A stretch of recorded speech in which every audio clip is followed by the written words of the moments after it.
People who work the graveyard shift. What's the scariest paranormal experience you've ever had?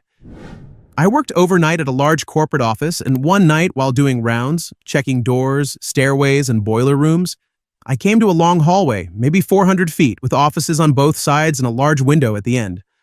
I was walking down, looking into the offices, and in the window on one of the doors, I saw what looked like someone standing behind me. I brushed it off as my reflection and kept going. As I continued down the hallway, I looked at my reflection in the large window and kept seeing something that made it look like I had a second head.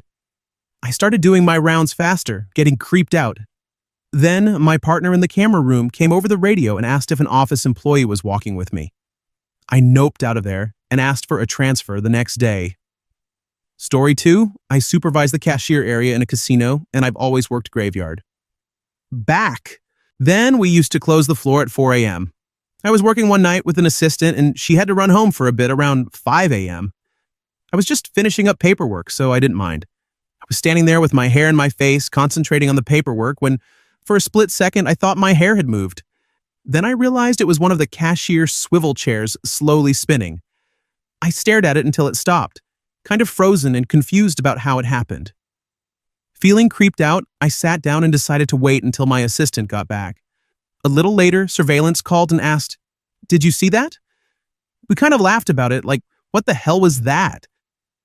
I wish that video had been saved, but I don't know if it ever was, since this was well over 10 years ago when they were still using tape that got wiped every 2 weeks. Definitely a what the hell moment. Story 3, I was working late at night at Colonial Williamsburg. It was my job to turn off the lights at the governor's mansion and a few other places at the end of the night. I finished up and was walking to my car when my boss called and said I had missed a light. I was pretty new, so I just said, "Yes, sir," and headed back. Sure enough, a light way up in the attic was visibly on from outside. I went back in, went to the top floor, and climbed up the little ladder. Once I got up there, there were no lights on. I didn't think too much of it, so I went all the way back down and outside again. Once outside, I started toward my car. My boss texted and asked if I was going to take care of it or not.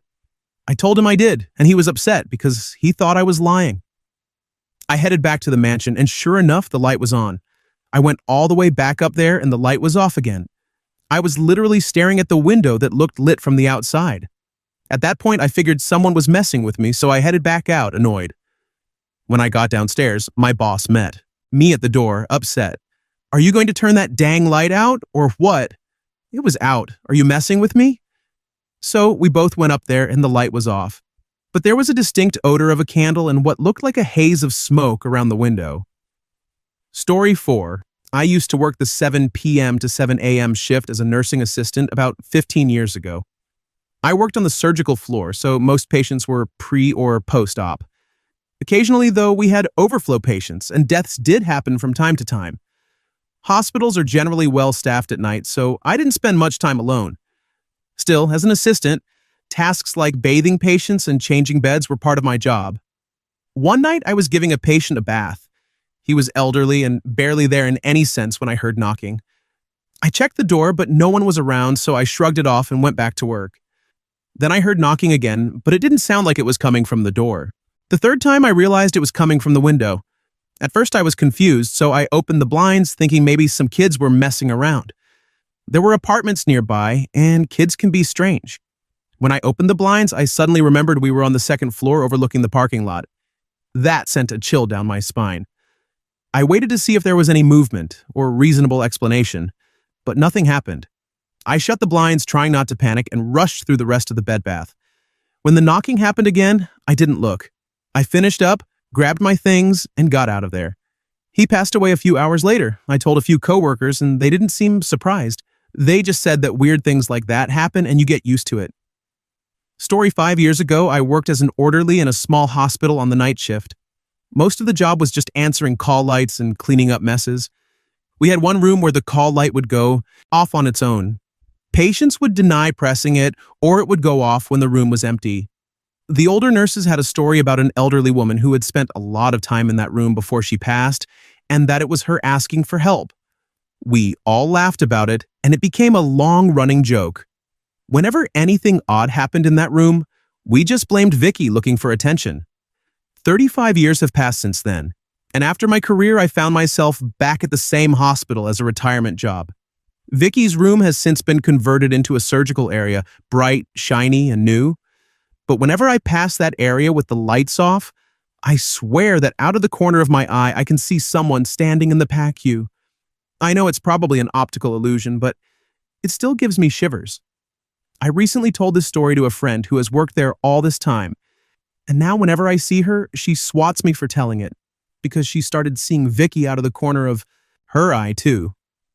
Story 6. I worked day shift security at a museum and historical village in Michigan.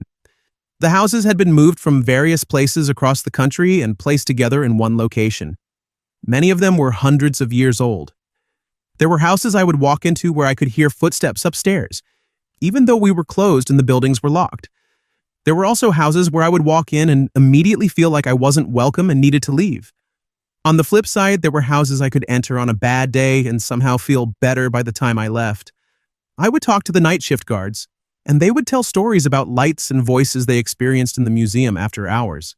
The museum also had the chair Abraham Lincoln was sitting in when he was shot, and the car John F. Kennedy was riding in when he was shot. The night guards swore that you could sometimes hear or see strange things around both of them at night. Story 7. I've got a good one for this. Around 1997, I got a job as a security guard and was immediately put on night shift for training. The front lobby of the office building I was working in was under renovation and was basically tarped off from the sidewalk. Part of my duties was to walk through the lobby to make sure no one was trespassing or stealing anything from the construction area. As I was walking through the spot where they were installing a new revolving door, I caught some movement directly above me. I immediately pointed my flashlight straight up and saw a man in a suit hanging upside down, his face about 3 feet from mine, staring right at me with his eyes wide open.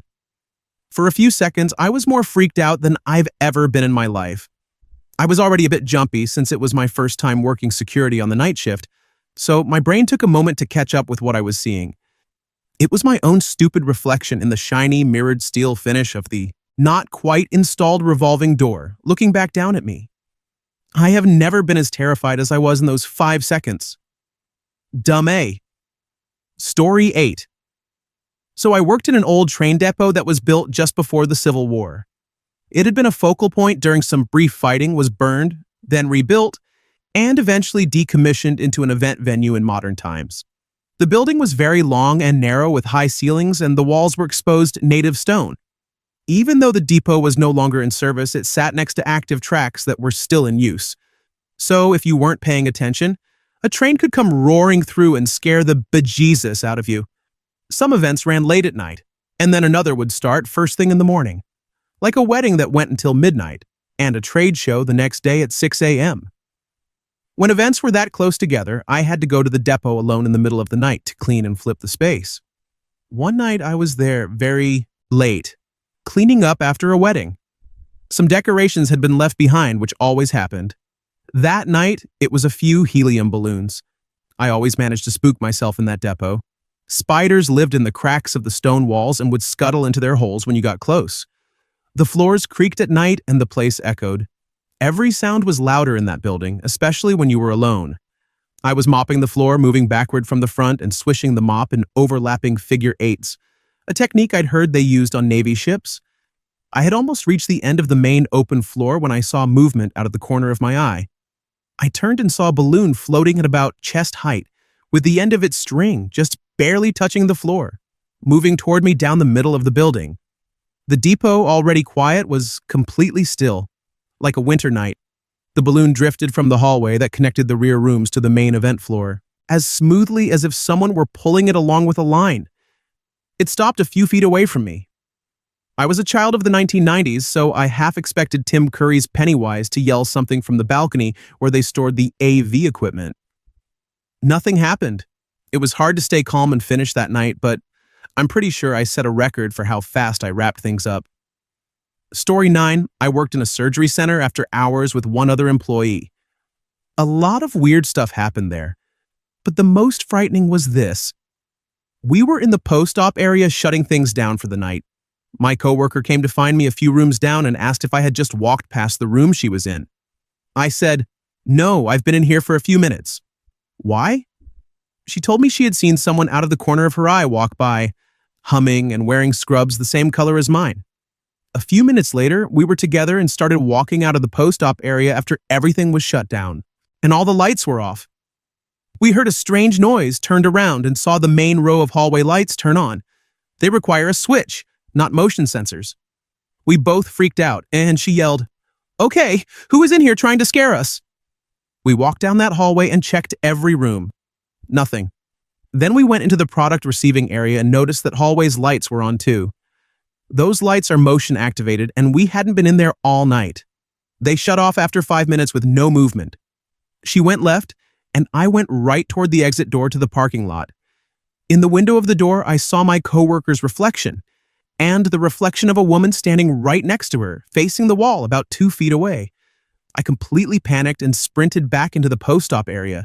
She followed me, screaming and asking what was going on. I told her what I saw, and we got out of there.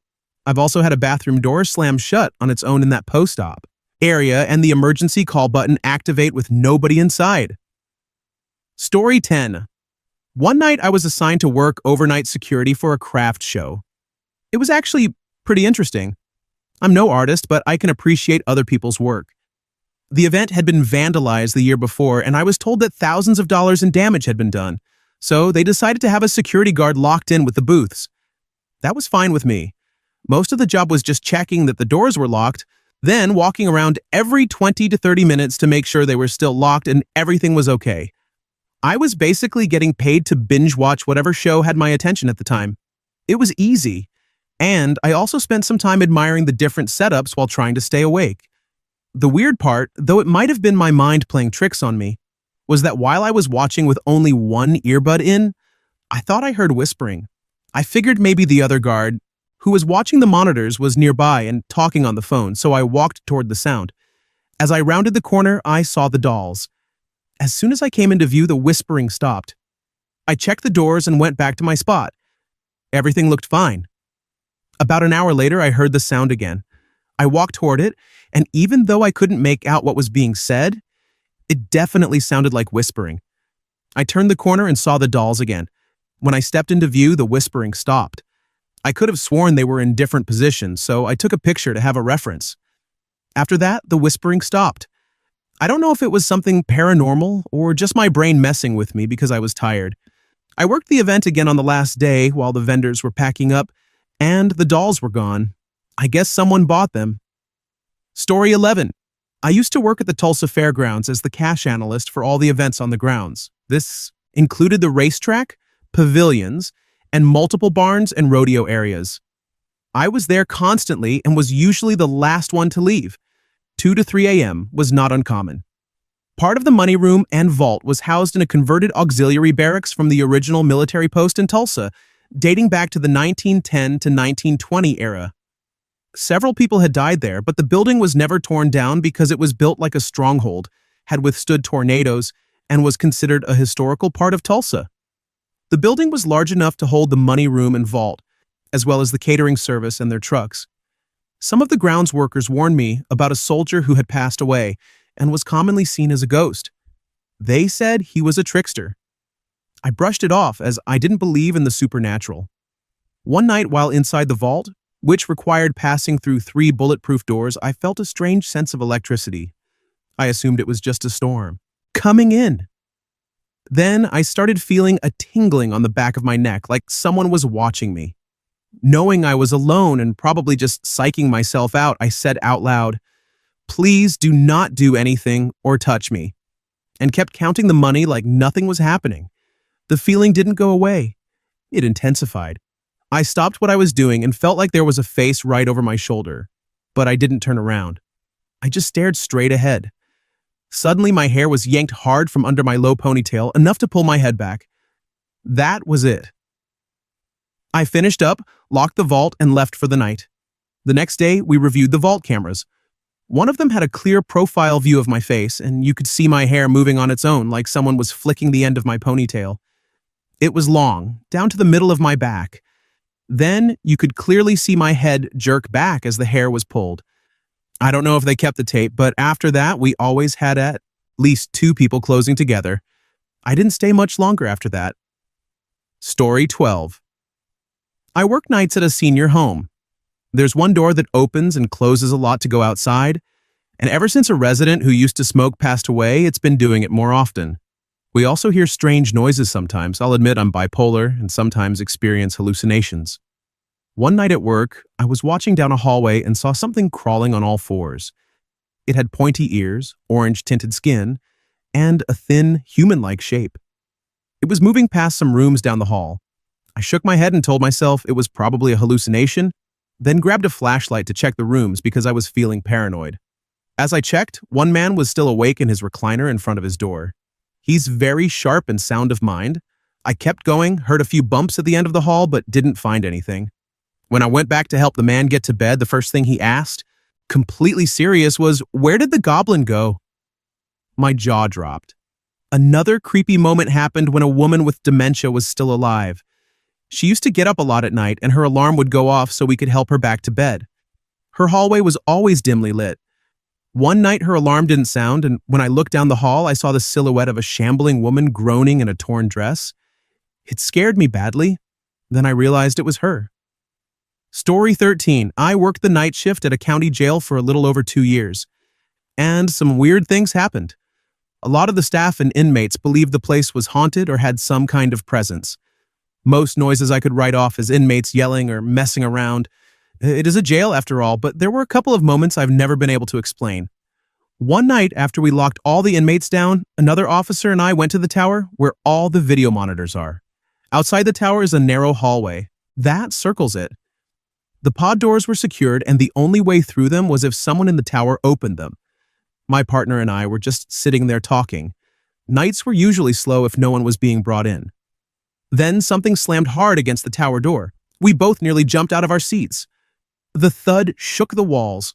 Our first thought was that an inmate had somehow gotten out of their cell and through the pod door. Our only other coworker was still in booking. We could see them on camera, so it seemed like the only possibility. We both jumped up, pulled our tasers, and opened the tower door. Nothing was there. I ran down one side of the hallway while my partner took the other. We circled around and met on the opposite side. There was no one. All the pod and cell doors were still secured. We went back into the tower and just stared at each other.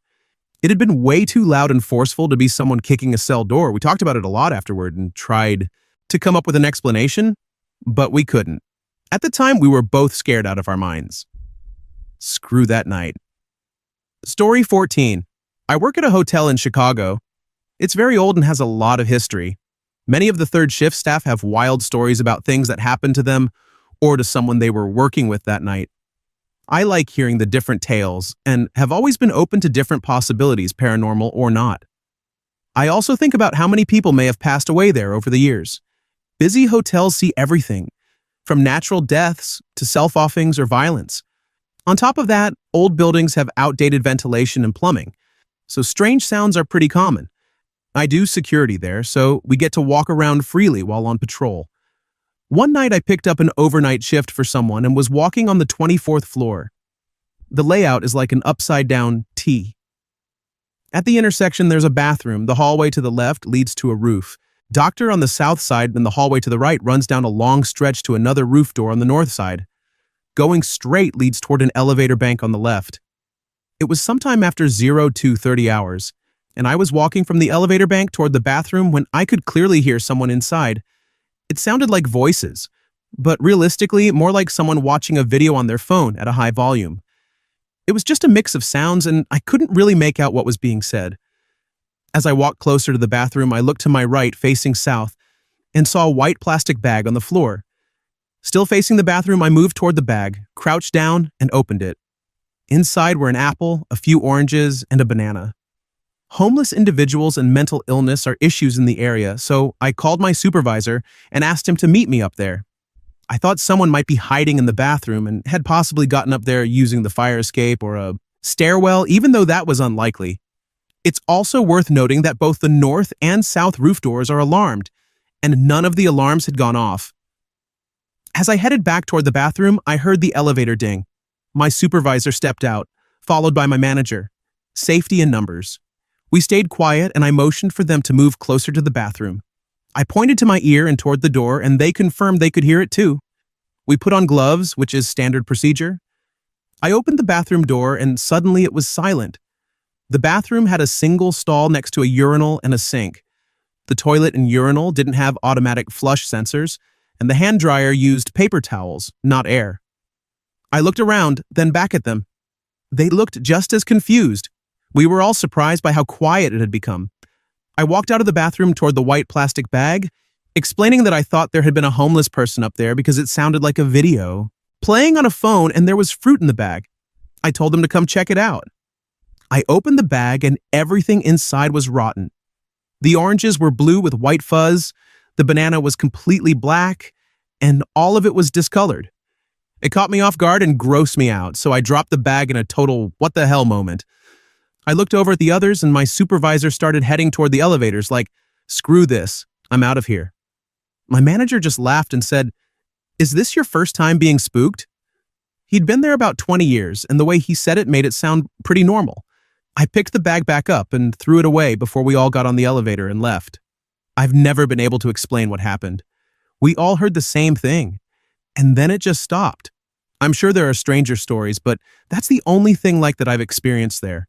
What's wild is that no alarms were triggered, and entry by elevator wasn't available either. That floor is secluded with restricted access. You need dispatch to send the elevator or put it into an independent mode. The doors were secured, all fire escapes are alarmed, and the stairwells require key access. I still go up there and haven't experienced anything like that since. Every now and then, I'll glance behind me just to make sure no one's there. I still get an odd vibe sometimes, but it doesn't feel truly bad or terrifying. It's just an old building with a lot of history and a lot of stories. Story 15. I was working nights at a factory that shut down completely during the holidays. There wasn't a single other person on the property. One Friday night, I was making my rounds through a large auto parts manufacturing facility. I headed toward another section separated by an entrance with large plastic strip curtains.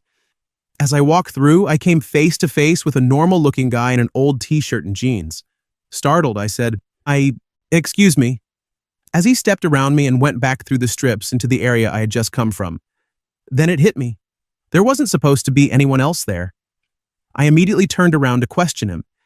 In the 5 to 10 seconds it took, he had completely disappeared in a wide-open section of the factory. I searched for about an hour before heading back to the security office. When I checked the monitoring system, it showed that no one had been in the facility since 8 a.m. I reviewed the cameras for the entire building and watched myself walk through, but no one else appeared on any footage. My badge was the only access logged. I ended up deciding that I must have run into a ghost that night. After that, I hated doing my rounds. Story 16. I worked 3 years on the night shift doing security at one of the oldest hospitals in my region. The place is known for having some of the oldest elevators in the city. Over time, a lot of coincidental incidents started to feel paranormal to me. I've since moved into an administrative role and now work normal hours. One thing that stood out after the schedule change was the wait for an elevator. The average turnaround time from the basement is about 6 minutes, which is a constant complaint among the 4,300 associates. That caught me off guard because on night shift, you often didn't even have to press the button. An elevator would just show up. Ding. I'd arrive and mumble, "Yeah, I know you're here." Then go about my shift without thinking much of it. Some things were harder to ignore. Every so often, strange activity would interrupt the night, random alarms or motion sensors going off. My dispatcher would say it was just moths flapping in front of the camera. That was his explanation. But I was the one responding to those alarms and clearing entire closed hospital units. There's always that feeling you're not alone, though we did deal with transients from time to time. Still, transients don't usually make the hair on the back of your neck stand up. Then there were the assist calls we responded to, often older patients who were reported as hallucinating. At least that's how it was charted. I will say that on most of those calls I felt a different kind of pressure in the air, and the hair on the back of my neck would stand up. For anyone who can relate, it was a series of small incidents over time that your brain tries to piece together. For me, it all came to a head around 03:15 Central Time on a cold morning. I was checking fire extinguishers in an area that wasn't being used. We had the only key to that section. It had originally been the ER for the first 64 years of the hospital's existence. Early 1900s medicine. Not exactly comfortable care. You could walk in there and feel an unsettling, heavy atmosphere. Maybe it was just knowing the history, but I wasn't the only one who hated going in there. That morning, there was a very loud thud against one of the walls in the interior treatment area. I stopped, tried to process what had just happened, and decided I was done. I backed out and secured the door behind me. Later, we checked the cameras and alarms, and there was no sign of any activity in that area for about 9 hours before my visit. Story 17. My mom used to be a nurse. I can't remember what type specifically, but I knew she worked nights. Usually it was a pretty quiet job. Just to clarify, my mom is not in the slightest bit spiritual and doesn't tend to spout nonsense, so I believe her. If my dad had told me the story, it would be different. Because he's full of it, but anyway. One night, a relatively normal night, the nurses were chilling out, chatting or something, when my mom heard ramblings from one of the patients. She went in to see what was going on. The patient was ranting about some nurse demanding that she get out of bed. My mom had been sitting with the other nurses on the ward, so she knew none of them had done it. Then the patient said, "The nurse in the gray uniform was trying to get me out of bed." My mom then noticed that the bed sheets had been neatly folded back to the end of the bed. She calmed the patient down and carried on with whatever she was doing, probably Sudoku. This continued for, I think, 3 months. The nurses would be sitting and chatting, and suddenly a different patient would say, "No, I don't want to get out of bed." My mom would go in, find the neatly folded sheets. The gray nurse was saying that. She would reassure them, No, don't worry, you're fine, go back to sleep." I think after 3 months it stopped. But I remember she hated going to work during that time. Gives me the heebie-jeebies. Story 18.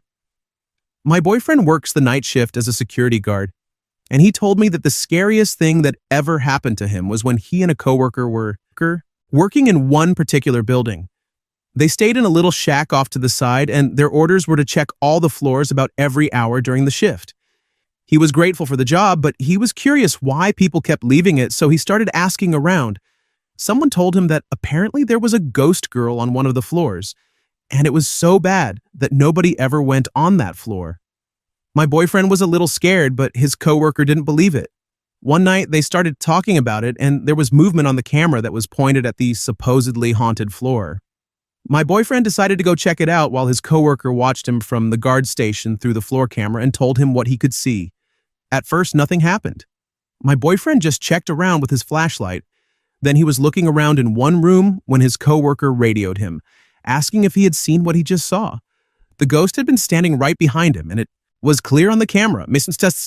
My boyfriend swore to him that there was nobody up there.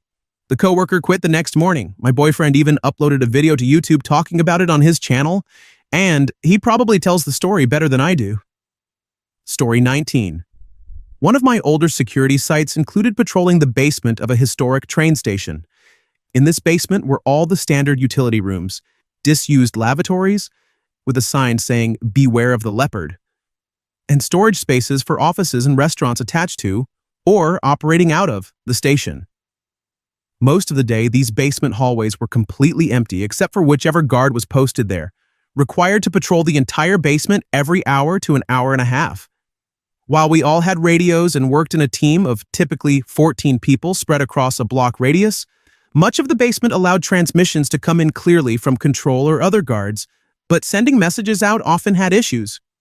This made the basement especially nerve-wracking for whoever was patrolling, because there was only a single reliable means of communication with anyone else down there, and even that was a crapshoot. So there I was, working a graveyard shift and walking through these ridiculously long, creepy hallways that echoed in a really disorienting way. I reached the end of one of the hallways, which turned into a T shape with a couple of utility rooms running along the top of the T. Right in the middle, I heard footsteps moving around, along with the sound of objects being dragged across the floor between groups of steps. Normally, I would have assumed it was a maintenance worker and tried to get their attention so I could quickly check whether they were supposed to be there or not. But this was the night shift. The station was completely closed and nobody was supposed to be down there. I had an earpiece on my radio, so I wasn't worried about whoever was inside hearing someone respond to my call, and I whispered a hail to control. The second I did, the walking stopped, and I could feel my heart in my throat as I stood there, terrified. Through the crack at the bottom of the big metal door to the utility room, I saw two shadows move across the light from inside, like someone's legs stopping right on the other side of the door. But I still hadn't heard any footsteps as they moved, which really shook me. Then the light on the other side of the door switched off. I stepped back and pressed myself into the corner against the wall as Control responded to my hail. For about 5 minutes, I kept trying to reach another guard to come meet me, because I thought someone was in the basement area. Because of the crappy reception, all I could hear was the irritated voice of Control repeating, "Go ahead?" And "What is it?" Giving up, I took out my flashlight and approached the door in a fighting stance, ready to crap my pants at the drop of a hat. I knocked on the door, announced myself as security, and waited. No response, of course. I placed the key in the doorknob, opened the door just enough to pull the key out, and braced myself before flinging it open and quickly scanning the inside of the creepy brick and mortar room. Nothing, not a frigging thing. I flicked on the light and walked around, keeping my back to the wall the whole time, and eventually found a signal and requested another guard. After returning to Control with him and reporting what I had observed, we reviewed the basement camera footage and found nothing. Nobody skulking through the halls at midnight, nobody entering the utility room, and nobody leaving. But you can see moments in the video where the light under the door turns on, a shadow appears beneath it, and then the light turns off again as I stood there. I quit a while after for other reasons, but I still talk with my buddies there when I pass through the station for work. They all have their own stories of similar things happening there, but this one is mine. It's actually kind of exciting to share one of my experiences, and I might do this again sometime. But yeah, there's my experience, story 20. I used to work at a secure facility for at-risk young people. Think juvie, but kids who were a risk to themselves or the community were placed there for respite, not because they had committed crimes. Anyway, it was the night shift in the female unit.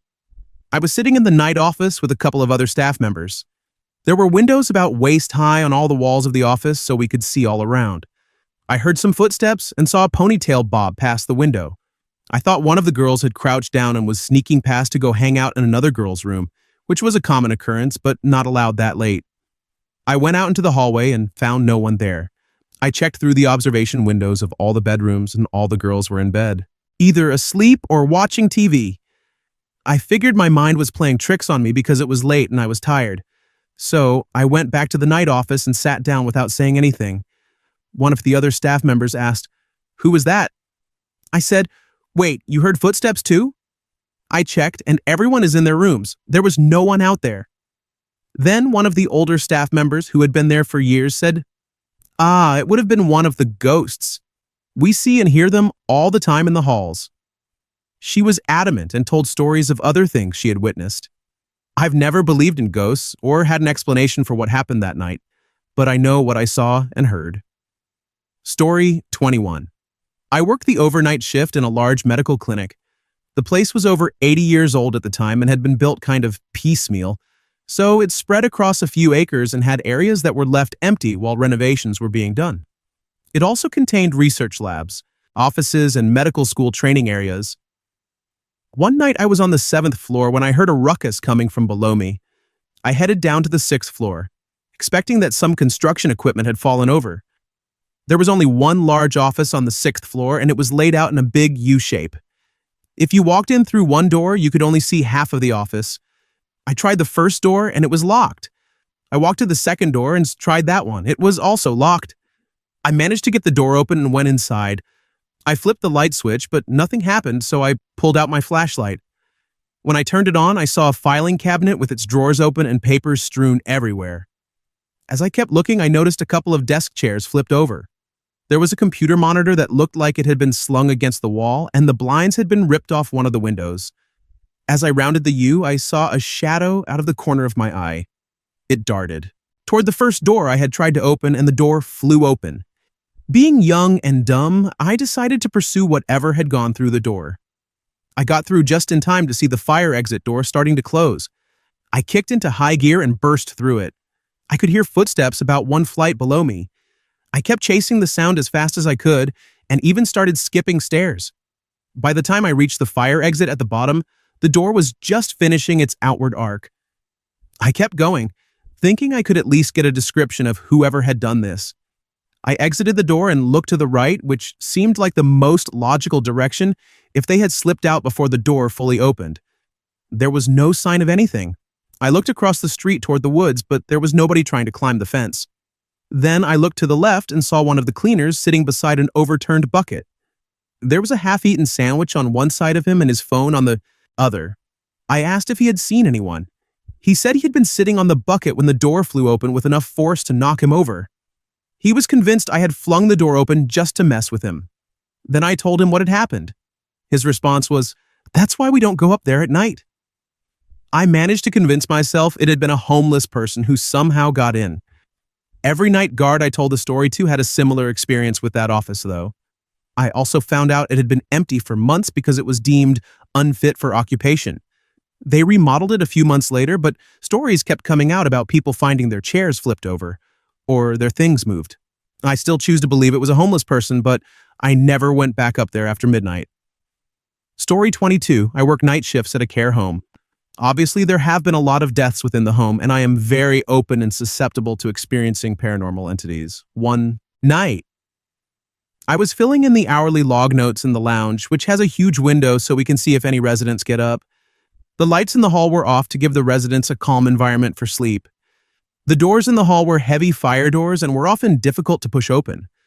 I saw what looked like one of my vulnerable residents walking along the corridor. I heard the hall fire door bang, which indicated it had been pushed open and left to close on its own, and then I saw her walk back in the direction she had come from, but this time without the bang of the door, which I didn't pay much attention to. I was more concerned about her walking around the hall at 3 in the morning. Her room was at the very end of the long corridor, and her walking pace isn't very fast. Assuming she was disoriented and needed help, I quickly put my log notes down and got up to guide her back to bed and ask if she needed anything. However, when I stepped out of the lounge and looked down the corridor, she wasn't there. There was no way she could have made it back to her bedroom in the 10 seconds it took me to react. My coworker also witnessed this, which I was grateful for because I thought I was losing my mind from the lack of sleep. I walked along the corridor using the torch on my phone for light and went into her room. She was fast asleep and hadn't moved from the position I had put her in an hour earlier. I had to assume that a previously deceased resident was still there wandering the unit. I just hope she is okay and finds peace. Story 23. I worked the night shift from 4:30 in the afternoon to 1 in the morning for a branch of a nationwide clothing store. It was an old building, maybe 50 years old. From about 9 in the evening until 1 in the morning, the store was closed and 3 of us would be working. I was often in the warehouse alone. I started to notice music suddenly coming from one corner of the warehouse. There was no radio, but there was music. I also heard the sound of children laughing and shouting. In the bathroom stalls right behind me, I would hear water turn on by itself and doors slam. My coworkers were on the other end of the building. I would go to check the bathroom. Nobody there. This happened many times. Lights on the upper floor of the warehouse would turn on and off by themselves. Again, I would check to see if my coworkers were up there. Nobody was there. This became so common that I actually learned to ignore it. Or tried to anyway. I started having migraines and my asthma got worse. One time I was unloading a bin and just standing there to catch my breath when someone or something pinched me hard on the arm. So hard that I jumped and swore. It wasn't an insect or anything like that. It felt like someone squeezed my arm with 2 strong fingers. As I said, there were only 3 people in the building. The other 2 were out on the sales floor. Who was doing this? I told people that I hated being alone in the warehouse, but I had no choice. Finally, one night, my supervisor saw something. The water suddenly turned on full blast in the bathroom right behind us. It was very loud, and we just stared at each other. Do you hear that? I was grateful that someone else witnessed it. Oddly enough, as we approached the bathroom door, the water turned off again. I explained some of the other things I had been seeing and hearing, and I got pretty upset. Thankfully, the facility was shut down about 6 months later. The official report said inspectors found asbestos in the building. At a luncheon, I had a chance to speak with my old supervisor, the one who heard the water that night. He told me there had been many accidents and unexplained injuries in that warehouse, including my coworker M, who swore she had been pushed down the metal warehouse stairs by a ghost. Or maybe we all had carbon monoxide poisoning. I don't know. Story 24. Not about working. Here, just a creepy story that convinced me the paranormal is very real. About 4 years ago, I went and picked out my very first pendulum. For those who don't know, it's used as a device to receive answers from what I believed was my own subconscious. Or so I thought. I was using my new oracle, and as I asked questions, it would swing one way or another. North to south meant no, east to west meant yes, and so on. I started getting onto a subject that didn't really pertain to my life. I was asking about someone else's, which is something you're not supposed to do. It kept swinging north to south, then east to west, which I took to mean not to ask or to ask later. I kept asking and got the same result. Eventually, I went to bed. I remember waking up out of a dead sleep. And, creepily enough, the word demon came to mind for no real reason, other than the strange way I woke up in the eerie dim light coming through the window. Immediately, my phone started dialing a strange number, something like 001127673678 or some random sequence like that. It dialed out 3 times. By the second time, I knew something was very wrong, and all I could do was lie there thinking, crap, as it rang 5 times on the third call. After the third call, I heard 3 knocks on the headboard behind me. All I could do was sit up as fast as I could, and almost like a reflex, the words, God is with me, He is here, came out of my mouth. I am not a religious person. After that, I turned the lamp on and called my partner. I checked my phone and there was no record of the calls. And, to top it off, it had been 3 in the morning when this happened. I still use my pendulum, but I never stray from my own questions now. Story 25. I finally have a good one for this. I don't work overnights, but I used to work at an animal shelter, and I would stay pretty late sometimes. I hated staying late because something weird would always happen. Once, around 7 in the evening, I was just finishing up and it was pitch black outside. I was already a little on edge because the animals were making all kinds of strange noises and knocking things over in their rooms. I had to head to the front of the building. It was one big open room. To turn off the lights, then walk back to the back door to lock up. I turned off the lights and started heading back to my desk. I dropped my time card on the desk, then turned to leave. When I was about halfway to the back door, I heard my card fall to the floor and clatter around. There was no way it could have moved. It had been lying flat on my desk. I thought for half a second about checking it out, then wisely decided against it. You'd better believe I booked it out of there. Even weirder, I was telling this story to a coworker a couple of days later, late at night again. Why do I do this to myself? I was also telling her how I had heard clear little kid laughter. There before. Right after I finished that sentence, the motion sensor hand towel dispenser went off in the bathroom down the hall. I immediately booked it out of there, but my coworker didn't seem nearly as creeped out. Man, that place was weird at night. Story 26. I worked at a private school on the east side, about 40 minutes from my home. It was secluded and built like a freaking maze. One night after everyone had left, I still had an hour remaining. I would usually go to the gym and use their virtual reality golf system. I don't know what it's called, but it's dope. Anyway, I heard footsteps, heavy stomping echoing down the hall. By that point, most of the doors throughout the school were locked, and I had to use my keys, so it was hard to move around quickly. Every time I got to where I thought the sound was coming from, nothing was there, and then I would hear it somewhere else. I kept calling out, asking who it was, but I never got an answer. This went on for what? Felt like forever, but was probably about 15 to 20 minutes at most. I ended up locking up and slipping out the side door early so they wouldn't see me leave on the front door camera, which of course was the only camera in the school. Up until the second I left, I could still hear the stomping. I was so scared I did that tight, panicked run because I couldn't get to my car fast enough. I locked the doors and sat there for a while. When I went back the next day, the supervisor wanted to speak with me. One of the side doors had been left open, and it wasn't the one I used to leave. It was one I was sure I had locked. Never mind, left open. The whole thing freaked me out, and I started leaving a little earlier after that. I don't even know what the point was of me staying there once everyone else was gone anyway.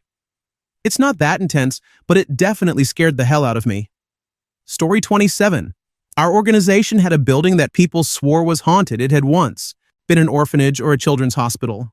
All of the toys were still there, and for some reason the staff kept them so kids could play during the family day events. We used to have truck haul missions across the state, and sometimes we would put crews up in the building to sleep. People reported waking up to find the toys taken out of the toy boxes and scattered as if they had been played with. It got to the point where most people preferred to sleep in the trucks. We shut the building down a few years ago and moved operations to another city. I am sure, being old, it had many problems, but the number one unspoken reason we wanted it gone was that the consensus was it was haunted. Story 28. I was doing ward cover in a major hospital overnight and going through the list of wards during my rounds. It turned out that one of the wards was closed due to a lack of staffing, but I hadn't realized. I came down via the internal staff stairs in the middle of the ward instead of the main entrance and found an absolutely deserted space, row upon row of empty rooms with perfectly made beds. All of the reading lights above the beds were on, but none of the corridor or other lights were. It was absolutely creepy as all hell as I searched for any nursing or other staff. I did not visit that ward again in a hurry. Another hospital I worked in had once been quite large, but had recently downsized by about 75% in terms of patient load, and even more in staffing. There was a walkway about 1 kilometer long between some of the wards that I had to walk up and down each night. The corridor was made up of small window panes, but there was one pane, and only one in the entire corridor, that rattled constantly, even when there didn't seem to be any breeze at all. Walking into what used to be the emergency department after it closed was strange in a different way. Even during the day when it was being used as a short-stay ward, it just felt wrong. Funny how spaces don't feel right when they aren't being used for what they were meant for anymore. I honestly found that creepier than the ever-rattling window pane. Story 29. I worked night stock at a Navy exchange in Hawaii. It is basically like a Macy's for the military base, and it paid decently for a guy like me with a useless bachelor's degree. We typically worked from about 10 p.m. to 3 a.m., and my coworkers were a pretty rowdy bunch, so it never really felt that eerie most of the time. It felt like if ghosts existed, they would get scared off by those maniacs. But one night, my boss sent me and Matt back into the quiet, poorly lit storage area to get some appliances for the kitchen department. The storage areas were set up with artificial aisles made from pallets stacked with merchandise. There were stacks of vacuum cleaners and toaster ovens up to shoulder height. And when I went down one aisle and Matt went down another, I could barely see the top of his shaved, bald head over the stacks. I had my little metal cart and was loading up blenders or whatever when I heard a muffled sound from the walls. At first it was like a squeaking noise, but as it got louder, it sounded more like a child sobbing, and then it turned into full-blown crying and wailing.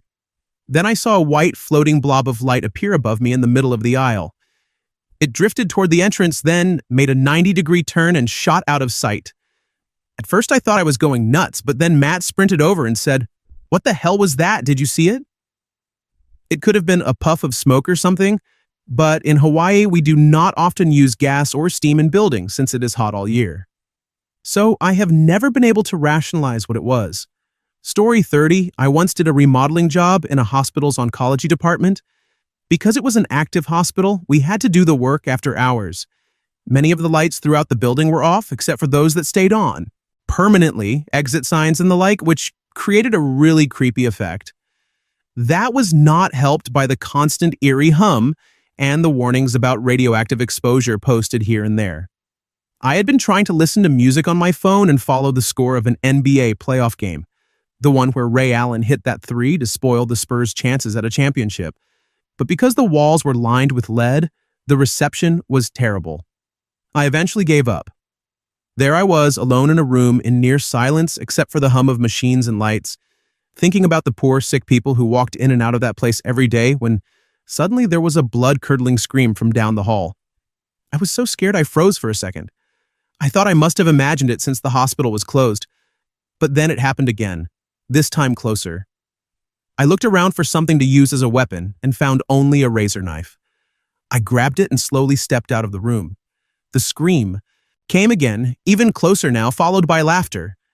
It sounded like more than one voice.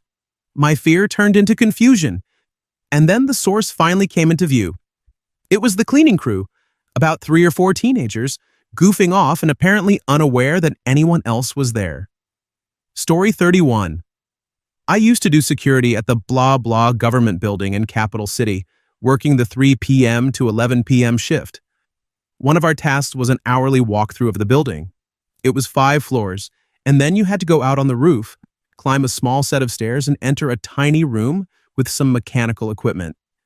They had a big wooden stopper to hold the door open while you hit the button that recorded the time you went through. One time, I had just put the stopper in, turned around, and started walking toward the back wall when the door slammed shut behind me. I actually screamed out loud and froze for a minute. You had to have a security badge to access the roof, and I was literally the only person in the entire building. I know this because I was in charge of access control for the building and parking garage. Also, anyone would have had to pull the stopper out, which took some effort, and then run out the door without me noticing in about 3 seconds. There was no way that could have happened. The wedge could not have come out on its own. It was huge, made of wood, with material on the bottom to keep it in place, and it was nowhere near the door when it slammed. I did not stick around to look for it. It took all my strength to get that heavy door open and run. That was why we had the wedge in the first place. The door was incredibly heavy. I'm honestly surprised I was able to open it, but fear does strange things to a person. Story 32. I'm an officer at a large mental health facility. It has been a mental health facility since the late 1800s, though a few of the buildings have been here since the early 1800s. The land was used during the Seminole War and the War of 1812. They even have artifacts that can be traced back to around 400 AD, so there is a lot of history here, needless to say. One of my stories from here, I was on a roving patrol. We have towers that are no longer in use but still have restrooms inside them. It was about midnight and nature was calling. The closest tower was the one everyone calls the haunted tower. Still, urgency put me into a forget-it mode. So I parked the car and ran up the stairs, playing the dangerous game of whether I would make it in time. The towers stay locked, so I hurried to get the door open and get inside before things got worse. I was sitting there, minding my own business in the dark because I had my flashlight, and there just was not enough time to worry about the lights. All of a sudden, I felt what seemed like a hand on my leg. My pants tightened, and something yanked my leg forward really fast. I grabbed my flashlight, thinking someone was messing with me. I pulled back the privacy curtain and shined the light around the room. No one was there, and there was nowhere for anyone to hide. I was sitting right next to the only entrance and exit to the tower, aside from the locked escape hatch. I think I broke some kind of world record getting out of there that night. I can honestly say it scared the hell out of me. Story 33. I just started working nights at Home Depot. It is not usually quiet since we have machines running and music playing. However, when you walk into the bathroom, the change in air pressure, at least that is what I assume it is, ruffles the large trash can liner near the door. I walked in and went over to the handicap stall since it is probably the least uncomfortable one. Noticing that the door was closed, I pushed it with one finger. When it did not move, I assumed someone was inside. I went to a different stall and did my business. While I was there, I heard the light rustling from the trash can again, which I figured was caused by the other guy. After I finished and bent down to grab my underwear, I looked under the stall and realized no one was there. I probably did not push the door hard enough to open it, but I could have sworn I saw a figure through the cracks between the stalls. Story 34. I work mainly the third shift at a fairly large apartment complex. Several things have happened during my tenure that I would label as spooky. One night I was walking through the parking lot adjacent to a high school. There is a large forested area near the rear of both properties that isn't technically owned by either. As I walked along, I spotted a glint with my flashlight. I went to check it out and found a lawn chair set facing a tree. The chair had a shirt, hat, pants, and shoes arranged as if someone were sitting there. Not necessarily spooky in itself, but when I passed by again 10 minutes later, they were gone. Another time, I was locking up the on-site gym. The gym has large windows facing the outside like most gyms. As I turned toward them, there was a woman standing there, pressed against the glass with a gigantic smile on her face, almost a Glasgow smile wide. She stood like that for a moment before waving. I went outside to see if she needed help, but when I got around the corner, she was gone. About a month and a half ago, I got a phone call. A low, quiet voice asked if I was going to be on duty all night. When I asked who it was and why they wanted that information, the caller replied, "You'll see," and hung up. To my knowledge, nothing happened, but it was still unnerving. Thank you for watching. If you enjoyed this video, be sure to give it a thumbs up, subscribe, and hit the bell icon so you never miss an update.